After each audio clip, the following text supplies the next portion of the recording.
नमस्कार बच्चों, मैं आपका कक्षा 8वीं का वर्ग शिक्षक यादव सागर प्रसाद आर, छकाला मनपा उच्च प्राथमिक हिंदी शाला। आज आपको गणित विषय का तीसरा पाठ घातांक तथा घनमूल पढ़ाने जा रहा हूं। आप लोग ध्यान से सुने।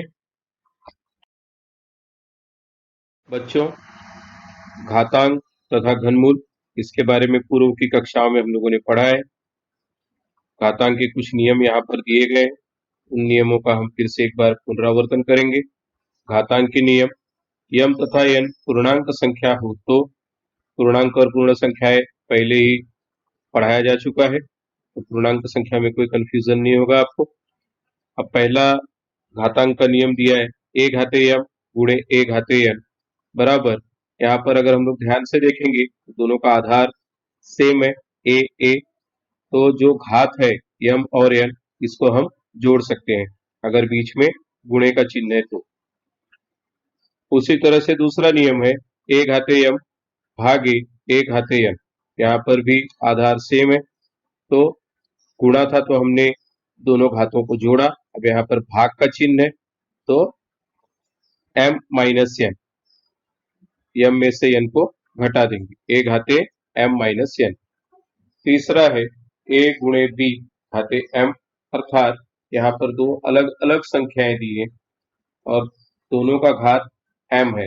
इसका मतलब कोष्ठक के अंदर जो भी संख्या है उसका घात m, इसलिए a घाते m गुणे b घाते m। चौथा नियम है ए घाते शून्य बराबर 1। इसका मतलब है किसी भी संख्या, छोटी संख्या हो बड़ी संख्या हो, यदि घात शून्य है तो उसका मान, उसका वैल्यू सिर्फ 1 होगा।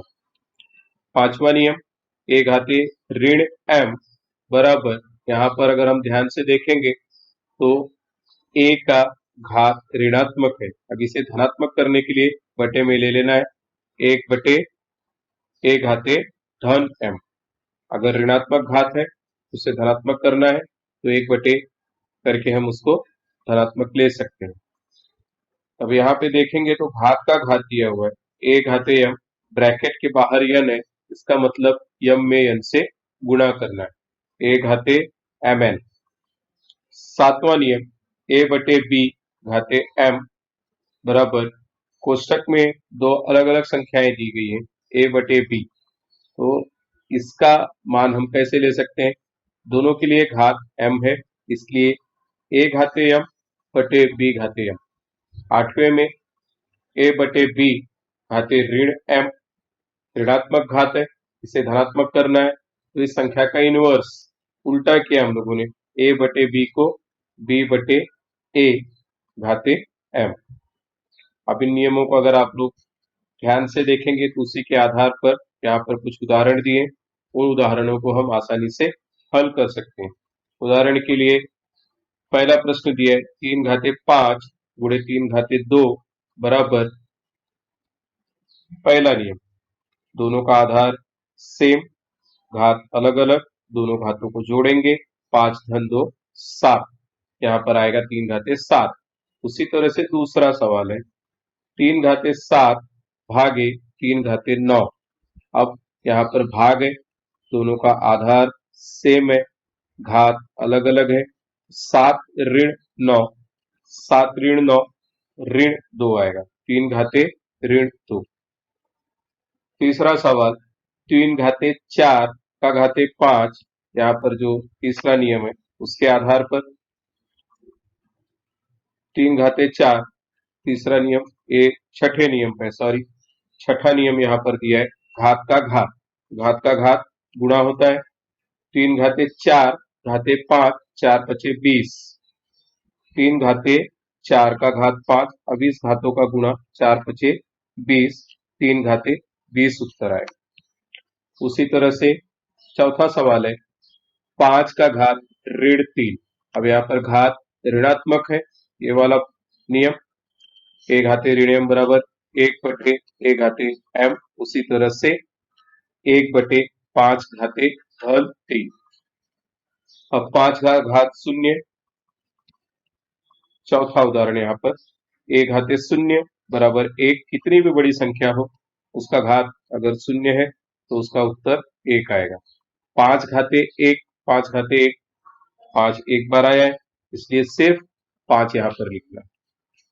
5 गुणे 7 घाते 2, अब अंदर दो अलग अलग संख्याएं, उसका घात 2, अर्थात 2 घात जो है दोनों संख्याओं के लिए है, इसलिए 5 घाते 2 गुणे 7 घाते 2। उसी तरह से 5/7, इन दोनों का घात 3 है, इसलिए यहाँ पर 5 घाते 3 और 7 घाते 3।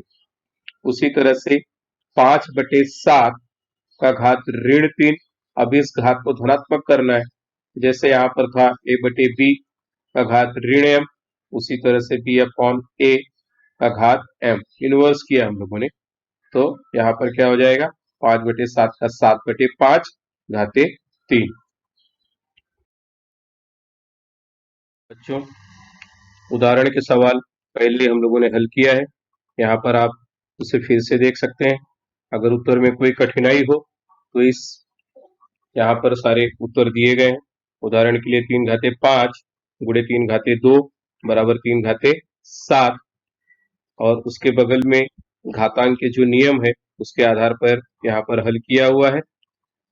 यदि वहां कोई कठिनाई हो तो यहाँ पर आप देख करके इस उत्तर को आसानी से समझ करके हल कर सकते हैं। बच्चों, हमने अभी घातांक के कुछ नियम देखे, उसके कुछ उदाहरण देखे, अब उसके आगे चलते हैं।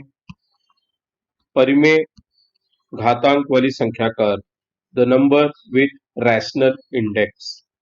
परिमेय संख्याएं पहले हम लोगों ने पढ़ा है, यहाँ पर दिया है संख्या का घातांक 1/n स्वरूप में यदि कोई परिमेय संख्या हो तो ऐसी संख्या का अर्थ क्या होता है।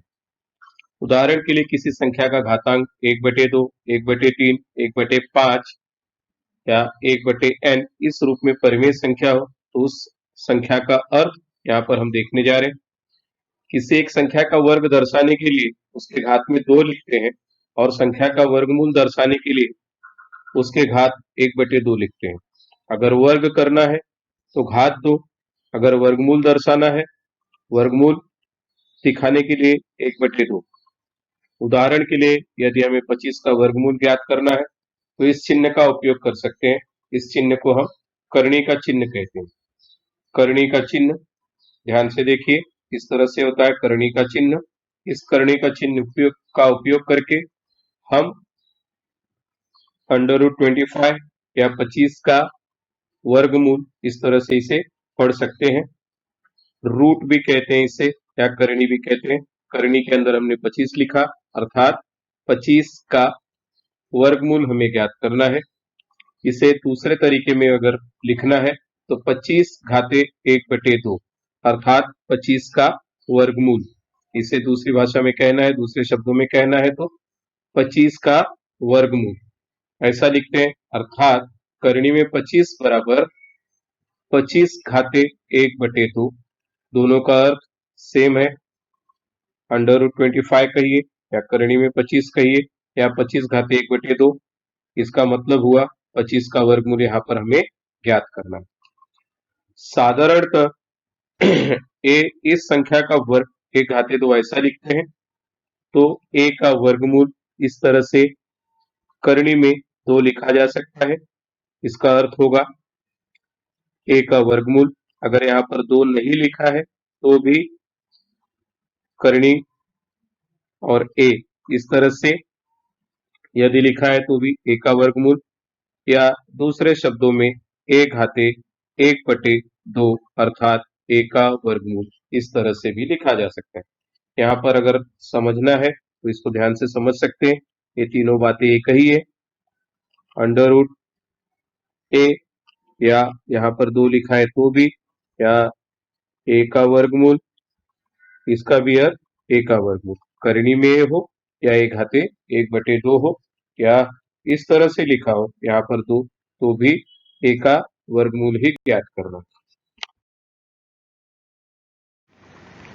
इसी प्रकार ए संख्या का घन अर्थात घात 3, जैसा कि वर्गमूल के लिए हम लोगों ने देखा, वर्गमूल में क्या था घात 2।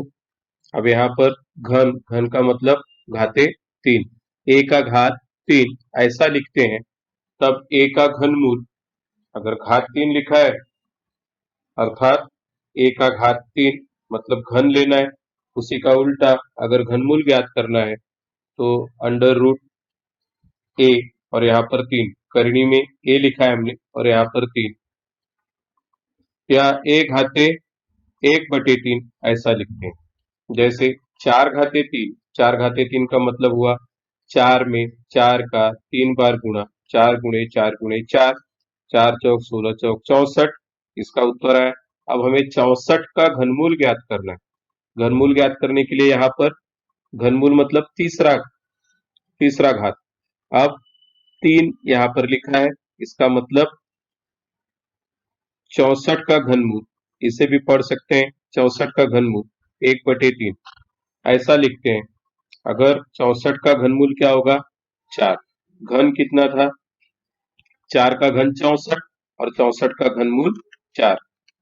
उसी तरह से 3 के घाते 5 अर्थात 3 यहाँ पर 5 बार आया है, 3 गुणे 3 गुणे 3 गुणे 3 5 बार संख्या है, इसलिए इसे लिखेंगे 3 घाते 5 और गुणा करेंगे तो 243 आता है, अर्थात 3 का 5वां घात 243 है और 243 का 5वां मूल ज्ञात करना है। तो अर्थात इसका गुणनखंड अगर हम ज्ञात करेंगे तो यही मिलेगा हमें 3 गुणे 3 गुणे 3 गुणे 3, 5 बार संख्या ये, और 5वां मूल अगर हमें प्राप्त करना है तो हम लोग इसको लिख सकते हैं 243 घाते 1/5।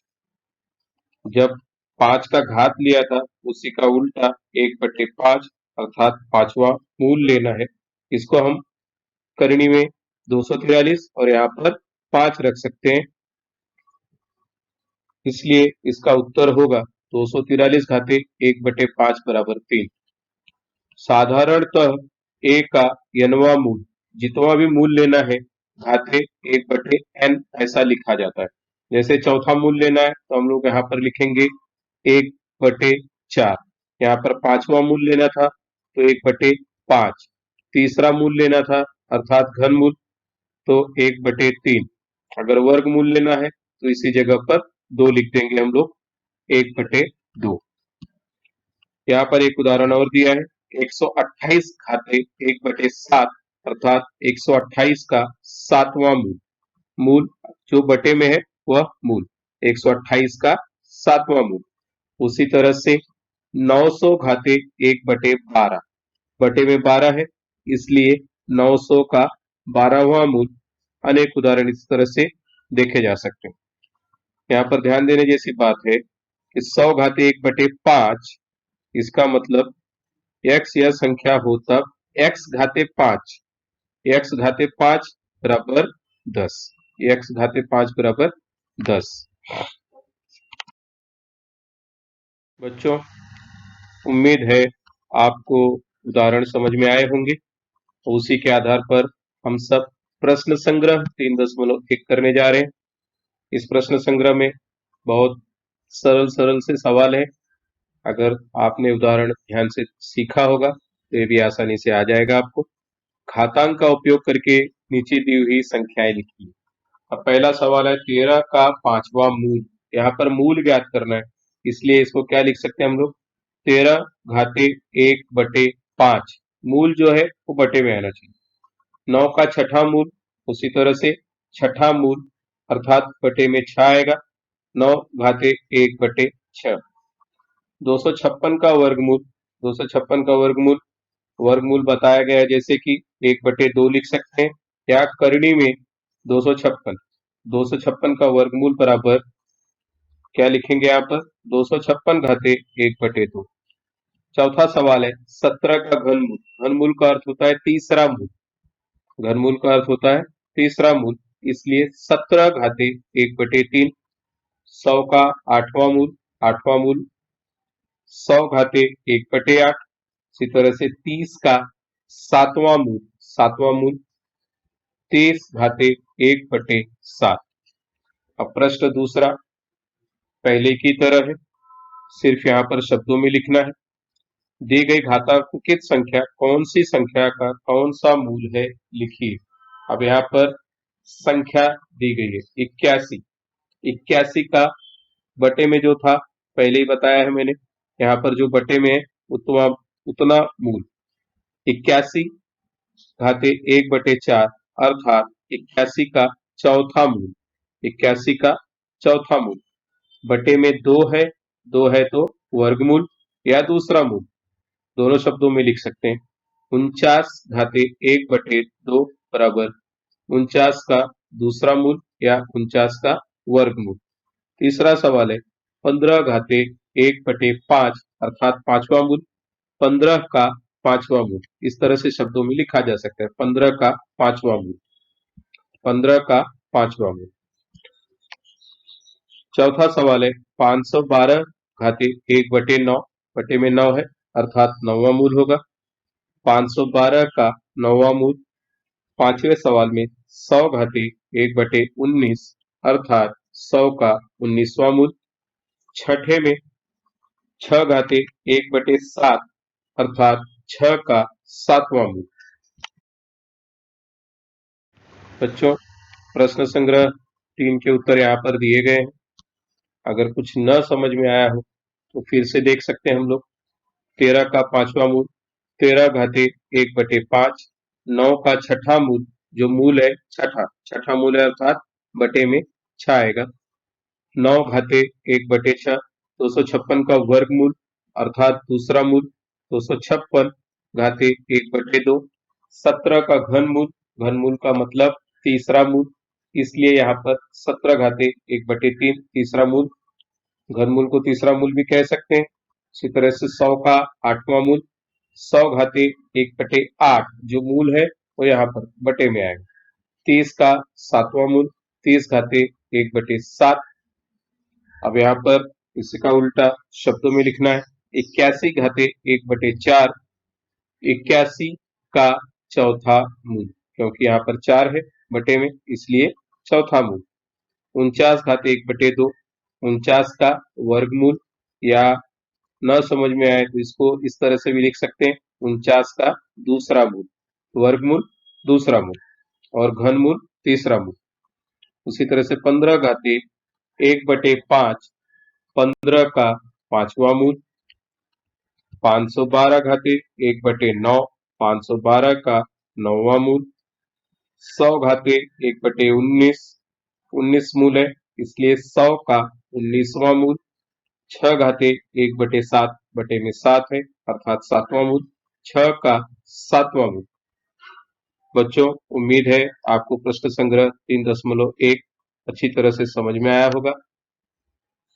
सरल है, अगर कोई कठिनाई हो तो मुझसे पूछ सकते हैं। धन्यवाद बच्चों, थैंक यू।